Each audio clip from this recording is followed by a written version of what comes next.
Welcome back to my channel, fellow YouTubers.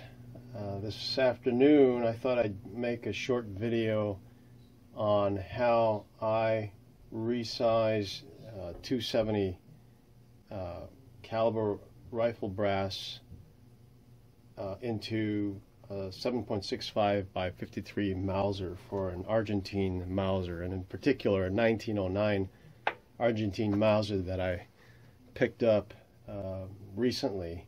The first thing I did when I got the Mauser was, even before I tore it down to clean, I placed an order for a set of Lee reloading dies for the 7.65 3 by 53 Mauser,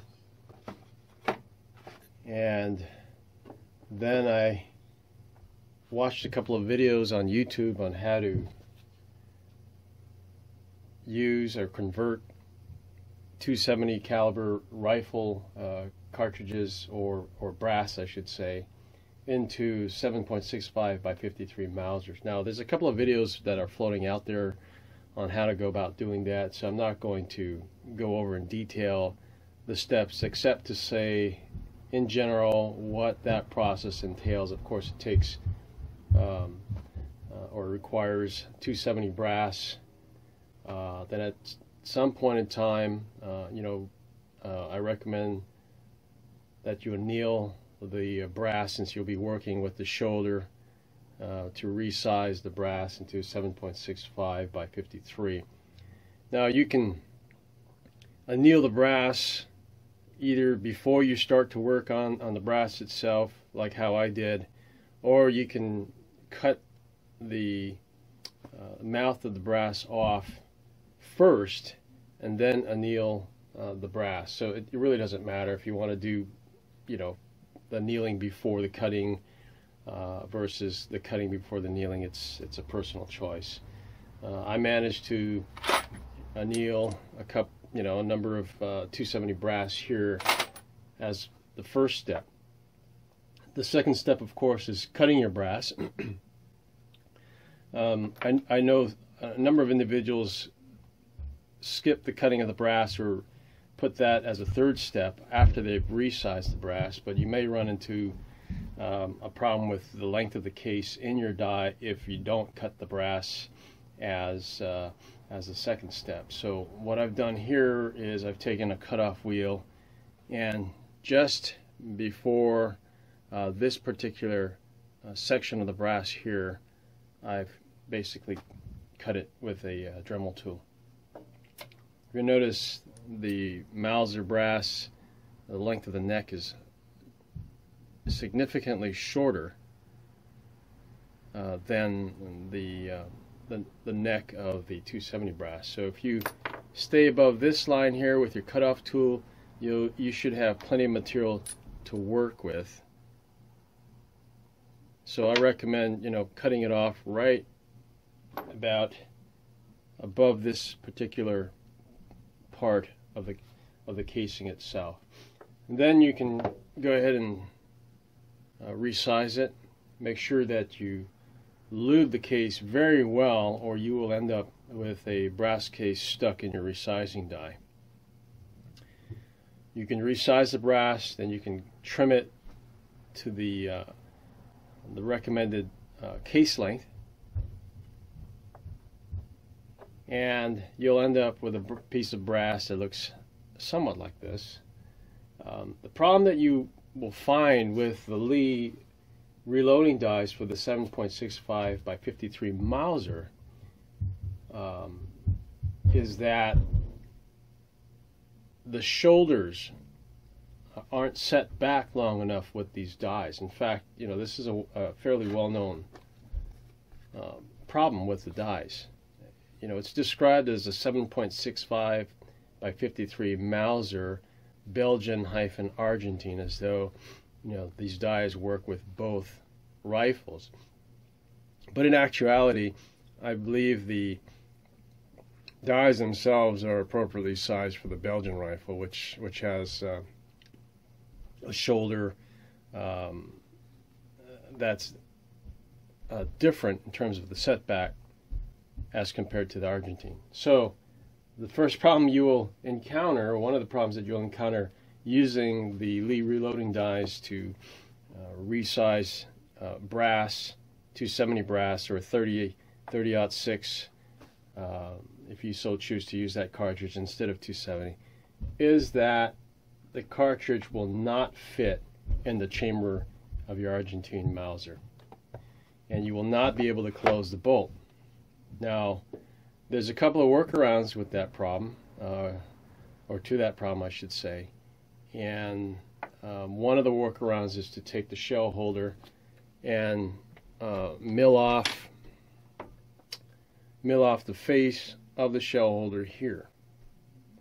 Now, you can do that quite easily by taking, say, a piece of flat glass, a jealousy of some sort lying around, and 180 grit sandpaper with copious amounts of water, and then placing it on the glass and moving it back and forth to shave off, incrementally the face of the shell holder. Now, of course, be careful when you do that, because if you put unequal pressure on the shell holder itself, it's quite possible to have more of the shell holder taken off on one side than the other. Then you'll have an awkward a face of the shell holder that is not exactly flat relative to the die that contacts the shell holder. And what that will do is that'll allow the die to go down even further to resize the brass. And we're talking, 1/100th of an inch in terms of, small incremental amounts of material taken off of the top of the shell holder. And that'll allow the die to seat further down onto the case itself, pushing the shoulder down, further down. That's one technique. Of course, if you decide to utilize that particular solution to the problem of not having a sufficient amount of setback in the shoulders of your case, be sure to measure with the dial caliper the the distance, or from this face to that face, so that you can monitor the progress of your work as you continue to sand. Okay. You can use a spare shell holder if you want, a sacrificial one, if you will, so that this shell holder will be exclusively used for the reloading of the 7.65 by 5.3 Mauser round. Okay. Now, that is probably one of the better ways to do it. It's a painstaking process, very slow, because the material here is pretty hard, and it's a trial and error. So you end up having to shave off, an amount of material, resize the brass, fit it back into your Mauser, and then starting the process over again because you didn't take enough material off. And somewhere along the way, you'll hit the sweet spot and you'll be set. The other way that I know of that is a workaround to the problem is to buy shims. Now, there are a couple of entities out there that you can find online that sell shims that will fit into this particular slot of the shell holder, and it will incrementally raise the floor, if you will, of the shell holder, and thereby increase the height of the shell in the shell holder, and allow the die to size the brass even further down, pushing the shoulder back. Now, if you are like me and you have a drawer full of tools, automotive tools, perhaps the simplest way to get around the problem of not having a sufficient amount of setback in the shoulder is to use a shim that you already have. This is what I'm talking about. This is a KD brand feeler gauge that I used while I was into, racing cars and building my own engines and so forth. It's a feeler gauge, and it comes in increments of, thousandths of an inch in thickness. They give you both the English standard measurement thickness of this particular gauge, and as well as the metric equivalent. And then, of course, what you can do is figure out which one to start off with. And you can start off, say, with a feeler gauge of, say, 0.002. This one. Pretty thin, and incredibly, the feeler gauge fits right into the shell holder. So if you use a feeler gauge, place it in the shell holder, slide the brass into the shell holder, this gauge will raise the shell in the shell holder by 0.002 of an inch. Now, one thing that you may wish to consider is buying a feeler gauge set like this online and dedicating that feeler gauge set to reloading exclusively rather than, automotive use and so forth. And the reason why I say that is because, number one, these feeler gauges are pretty cheap. If you look on eBay, they're selling for under $6 plus shipping. Okay, so it's cheap enough for you to buy, to toss into your cleaning kit and use it exclusively for reloading. The second reason is, if you resize the brass and you leave the expanding die and decapping unit in the die, and then you attempt to resize the brass, you will end up with a hole in your feeler gauge like this one. And you essentially, to me, in my mind anyway, will end up with a compromised feeler gauge if you need to use this feeler gauge for anything other than reloading. So there's the alternative to putting a hole in it is, of course, to take out the expanding die and then use the die to resize the brass. Of course, if you do that, then you'll end up having another step added into the process of reloading, and that is basically depriming. You have a universal deprimer. You can deprime the brass. Then you can use a sizing die that doesn't have the deprimer and expanding rod in the shell holder, and then you can use that to resize the brass. So just how much or how thick a gauge can you insert in the shell holder to bump the shoulder back on the 270 cartridge? Well, it's quite easy to find out. Here's a feeler gauge measured at 0.010, so 1/100th of an inch thick.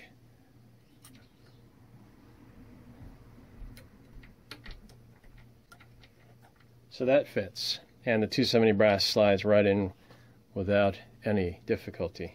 So we know at least that we can bump the shoulder back or increase the setback by at least 1/100th of an inch, because this feeler gauge rating is 0.010. We can even go up further and say 0.015. Try this feeler gauge. slide the brass 270 brass here, and then insert the feeler gauge there. So we know that we can bump the shoulder back even more with this particular feeler gauge inserted in the shell holder.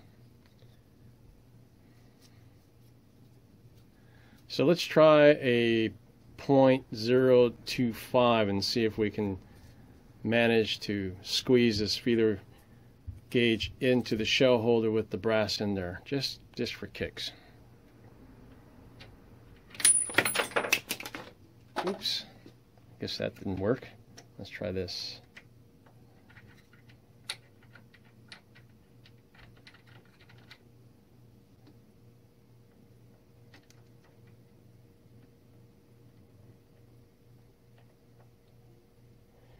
It's a tight fit, but it works. So we're almost at the maximum in terms of thickness.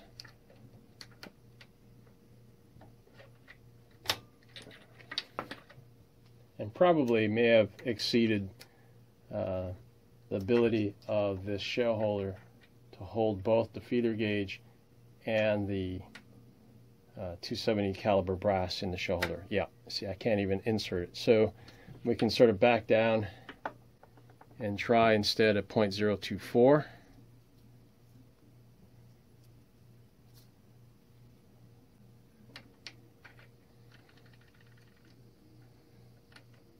And I suspect that it differs based on, you know, the type of shell holder that you're using, as well as the brass that you're using. So every reloader will experience probably a different number depending upon the system that the reloader is using. So here's a 0.024 gauged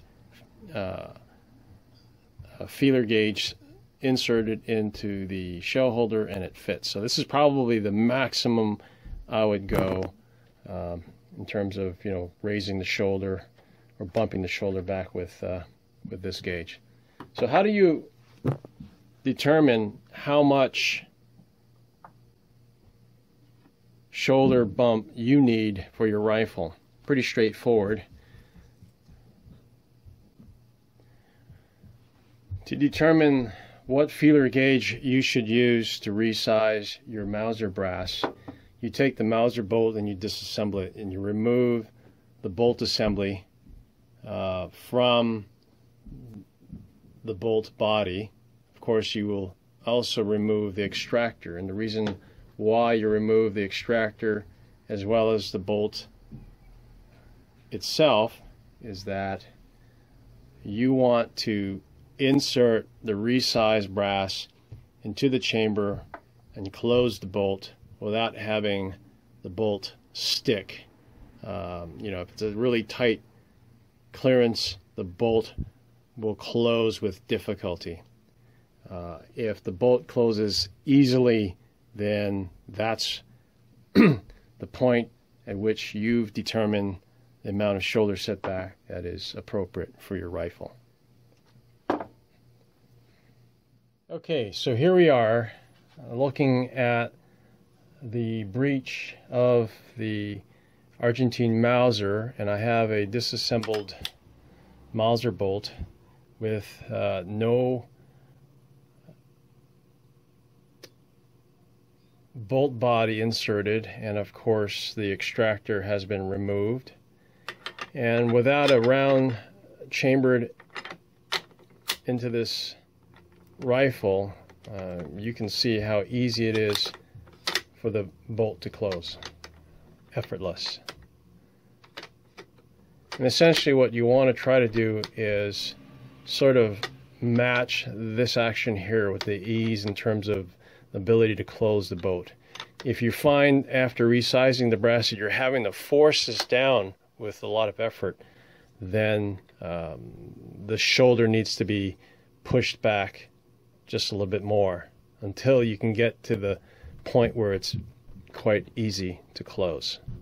So what I've got here is a resized or reformed brass from 270, cut down and resized in the the Mauser dies for the 7.65 by 53 millimeter Argentine / Belgian Mauser, and I inserted a feeler gauge with the measurement of 1/100th of an inch.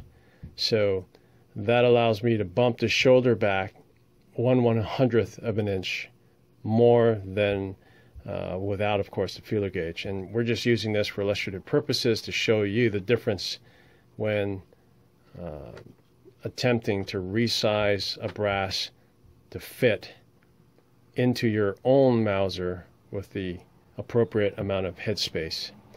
So you can insert the brass here into the chamber and then close the bolt, and you can feel the resistance as you're closing the bolt here. You're going to have to experiment by resizing a number of brass using different thicknesses of the gauge itself to determine the appropriate amount of shoulder setback needed for your particular rifle. So this particular round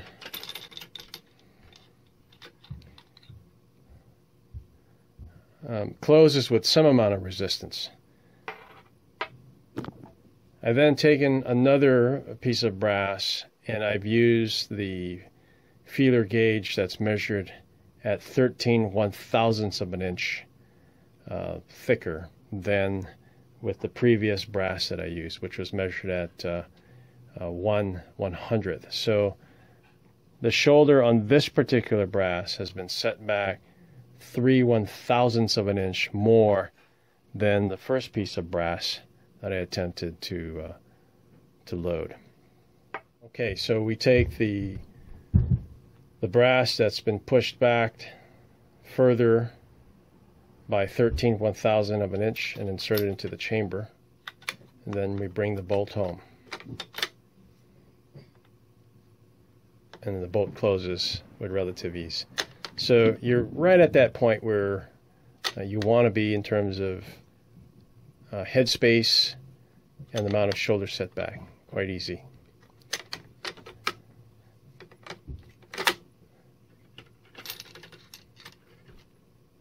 And there you have it, folks. I hope you found this video useful. And if you have any questions, of course, please be sure to include your questions in the comments below. Thanks.